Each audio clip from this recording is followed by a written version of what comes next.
नमस्कार दोस्तों।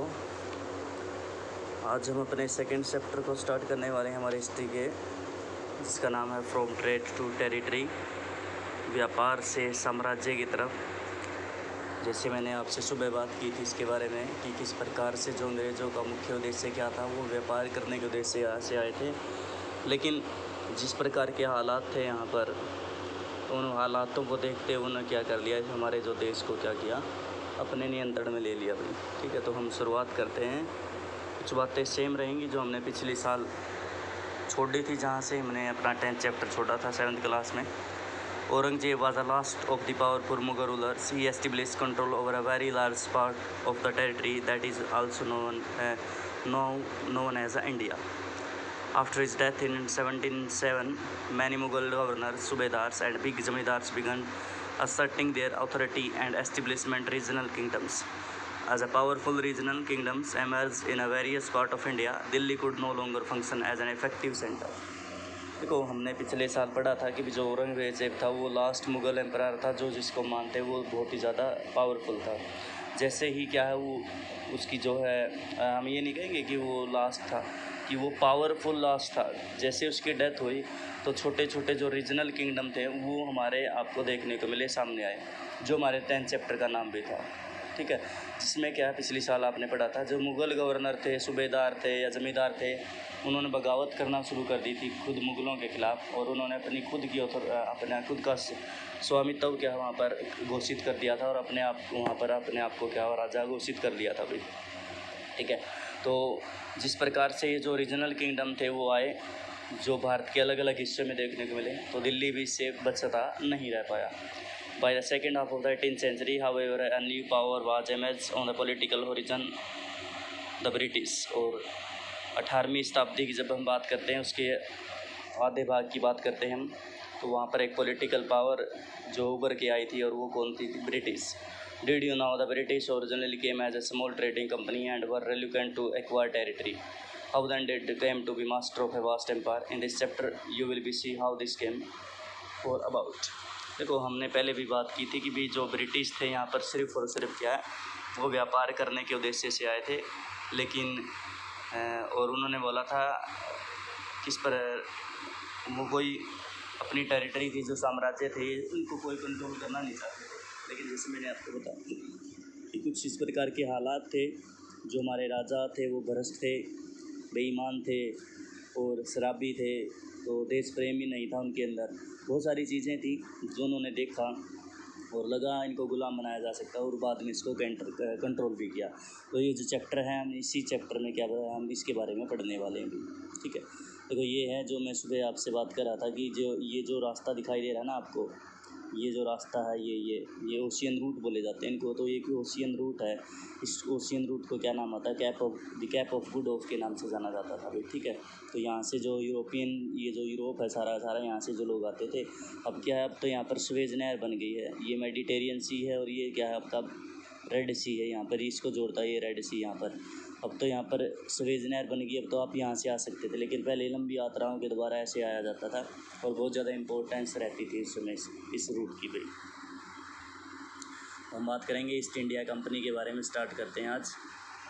इन 1600 तो नहीं करेंगे, 1600 the east India company acquired A charter from the ruler of England queen Elizabeth first, granting it the sole right to the trade with the East.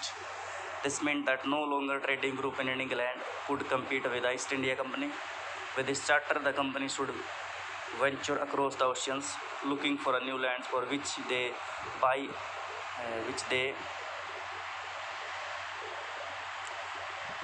could buy goods at a cheap price and carry them back to Europe to sell the higher prices. The company did not have to fear competition from other English trading companies. Mercantile trading companies in those days made profit primarily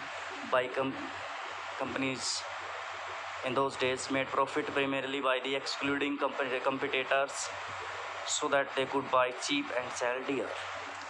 अब देखो, अपने याद करने कुछ important question है, यहाँ से शुरुआत हो जाती है उनकी कि भी कौन 1600 में सबसे पहले जो ईस्ट इंडिया कंपनी की स्थापना हुई, भारत के लिए क्या है, जो एलिजाबेथ थी, क्वीन एलिजाबेथ फर्स्ट थी, उसने क्या है एक चार्टर पर साइन कर दिए, यानी कि एक उनको क्या है एक आदेश जारी कर दिया गया और सोल राइट्स घोषित कर दिए गए, यानी कि इसको बोला जाता है एकमात्र अधिकार थे व्यापार के जो ब्रिटिश की तरफ से घोषित कर दिए थे, यानी कि इंग्लैंड की तरफ से व्यापार करने का उद्देश्य किसको था, सिर्फ और सिर्फ ईस्ट इंडिया कंपनी को था। 1600 में इसको घोषित कर दिया गया, इसकी स्थापना कर दी गई थी। ठीक है, इसका मतलब क्या है कि भाई इंग्लैंड का कोई और दूसरी जो कंपनी क्या है इनके साथ क्या है कोई भी कंपटीशन वहाँ पर नहीं कर सकती। अब उनको क्या है कि भी राइट मिल गया था, वो क्या ओशियंस को क्रॉस कर सकते थे, जा सकते थे, कोई नई जगह ढूंढ सकते थे जहाँ पर वो अपना क्या करें व्यापार करना शुरू कर दें। और उनका मुख्य उद्देश्य क्या था, जो गुड्स थी उनको क्या चीप रेट पर खरीदेंगे और वापस लाकर उनको क्या करेंगे महंगे दामों पर बेचेंगे। और इसी को मैंने बताया था कि सुबह बात कर रहे थे हम कि इसको हम क्या कहते हैं, इसको मर्केंटाइलिज्म कहा जाता है। तो इसको मर्केंटाइल बोला जाता है, जिसमें क्या वाणिज्यीकरण बोला जाता है, जिसमें आप वस्तुओं को सस्ते दामों पर खरीदते हैं और वापस उनको क्या कर देते हैं महंगे दामों पर बेच देते हैं। ठीक है, और उस समय क्या है ये माना जाता था यदि आप अपने प्रतिद्वंदी को ख़त्म कर देते हैं तो आप इसमें और भी ज़्यादा लाभ प्राप्त कर सकते हैं भाई।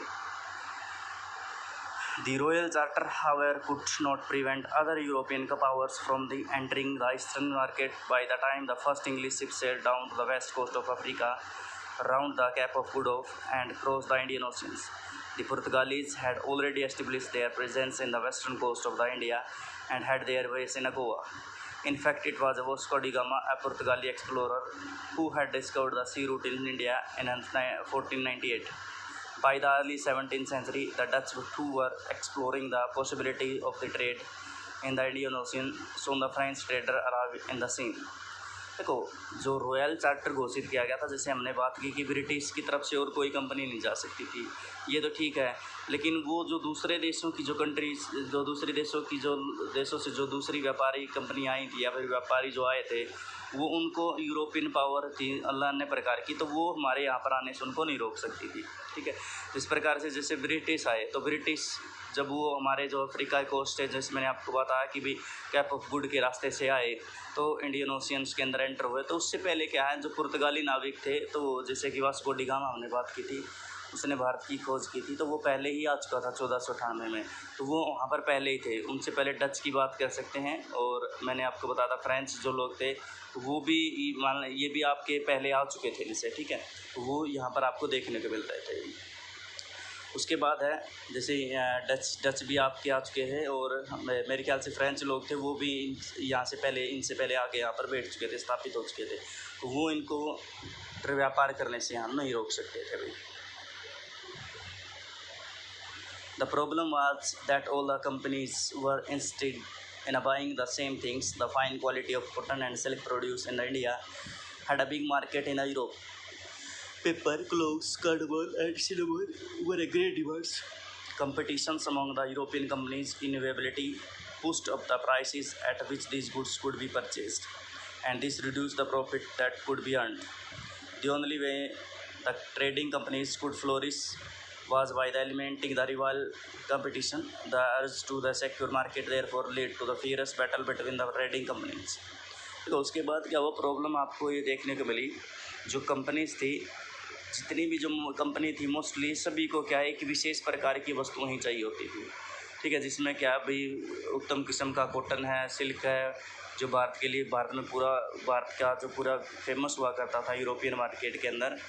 और उसके बाद क्या है कि भी जैसे कि हमने बात की थी सुबह भी मैंने आपको बताया था, हमारे पास जो बहुत ही ज़्यादा उच्च क्वालिटी का और बहुत ही ज़्यादा मशहूर बोला जाता था, जो मशहूर था, जैसे काली मिर्च है, उसके बाद लौंग है, इलायची है या फिर दालचीनी है, इन सभी की डिमांड थी बहुत ज़्यादा। अब सभी को यही चाहिए थी, सीधी सी बात है। तो लोकल मार्केट में जब वो खरीद रहे थे तो धीरे धीरे क्या होना शुरू हुआ, जिसकी कीमत बढ़ना शुरू हो गई थी, जबकि उनको इस चीज़ का जो है लाभ बिल्कुल भी प्राप्त नहीं हो रहा था। तो वो लाभ प्राप्त कर सकते थे जो उनके जो प्रतिद्वंदी थे, विशाल प्रतिद्वंदी थे, इनको ख़त्म करके ही क्या वो इनको अपना प्रॉफिट को बढ़ा सकते थे भाई। Through the 17th and 18th century, they regularly sank each other's ships, blocked its routes, and prevented rival ships from moving the supply of the goods. उसके बाद 17वीं शताब्दी और 18वीं शताब्दी के अंदर उन्होंने क्या है कि एक दूसरे के जो शिप्स थे उनको डुबोना शुरू कर दिया, उनके रास्ते रोकने शुरू कर दिए, और उनकी जो शिप्स थी उनको आगे की तरफ बढ़ने से मना कर दिया गया भाई। Trade was carried on the arms and trading posts were protected through fortifications. उसके बाद क्या है, जो व्यापार था वो क्या था, हथियारों से होने लगा, और जो उनके जो ट्रेडिंग पोस्ट बनाए जाते थे उनको क्या किले बनाने के बाद उनको सेटअप करना शुरू कर दिया. This support to the fortified settlements and carry on the profitable trades also led to the intense conflict with the local rulers. The company therefore found it difficult to separate trades from politics. Let us know how this happened. उसके बाद है जो ये किले बनाते चली गई जो कंपनियां, तो उससे जो वहाँ के जो लोकल जो रूलर थे, शासक थे, उनके साथ उनका जो है संबंध अच्छे नहीं रहे, तो उनके साथ भी उनका झगड़ा हुआ, और वो इसी वजह से क्या हो उनकी राजनीति में घुसे. तो उसके बाद हम बात करेंगे कि भी देखते हैं क्या होता है राजनीति में घुसे. तो हम आज और कुछ और पढ़ते हैं थोड़ा सा. और East India Company began trade in Bengal. तो बंगाल के अंदर उन्होंने व्यापार करना शुरू किया. The first English factory was set up on the bank of the river Hooghly in 1651. तो 1651 में उन्होंने फर्स्ट इंग्लिश फैक्ट्री लगा दी गई थी. This was the base from which the company trade known as the times as a factor. और उस समय इनको क्या फैक्टर के नाम से जाना जाता था.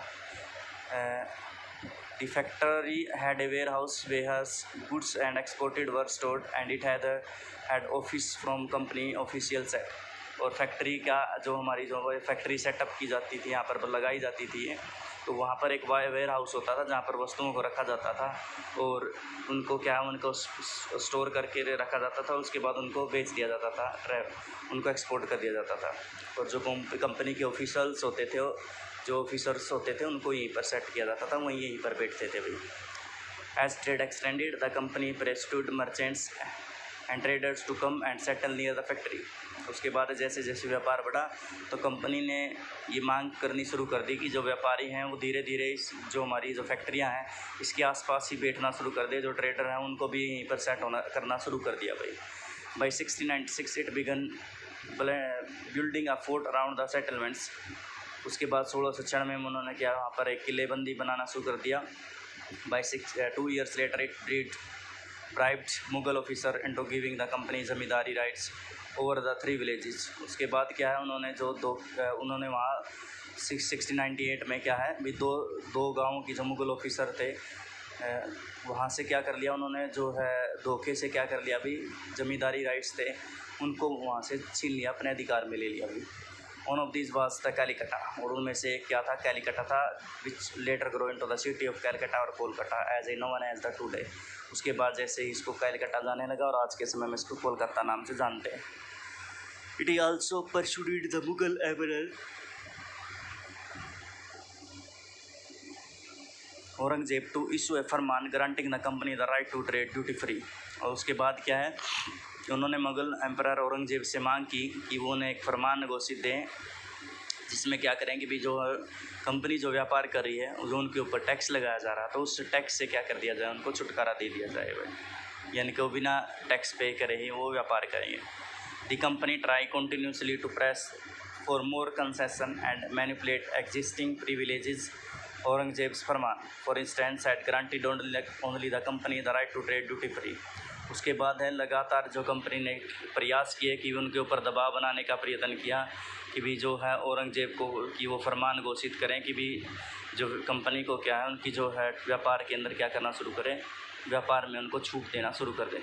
But official of the company who were carrying on a private trade on the sites they were expected to pay duty. This they refuse to pay causing an enormous loss of revenue for the Bengal. उसके बाद है इसके साथ साथ जो है जो company के जो लोग थे साथ के साथ जो निजी व्यक्ति थे उन्होंने खुद भी व्यापार करना शुरू कर दिया. कंपनी तो कर रही थी लेकिन इसके साथ साथ उन्होंने खुद निजी तरीके से भी वहाँ पर व्यापार करना शुरू कर दिया. और वो भी चाहते थे कि जो ये व्यापार में जो छूट है वो छूट क्या है उनको मिलनी चाहिए भाई, ठीक है. इसी वजह से क्या है कि भी अब रिवेन्यू था जो बंगाल का उसमें एकदम से घाटा आने लगे अपनी. How could the nawab of Bengal Murshid Quli Khan not protect. अब जैसे ही जो है अब सिंपल सी बात है कि एक साम्राज्य के लिए रिवेन्यू सबसे प्रमुख सोर्स होता है, अब वही रुक गया तो क्या बहुत सारी समस्याएं आपको देखने को मिली. तो अब मुर्शिद कुली खां हैं तो वो प्रोटेक्ट क्यों नहीं करेंगे, बिल्कुल करेंगे भी.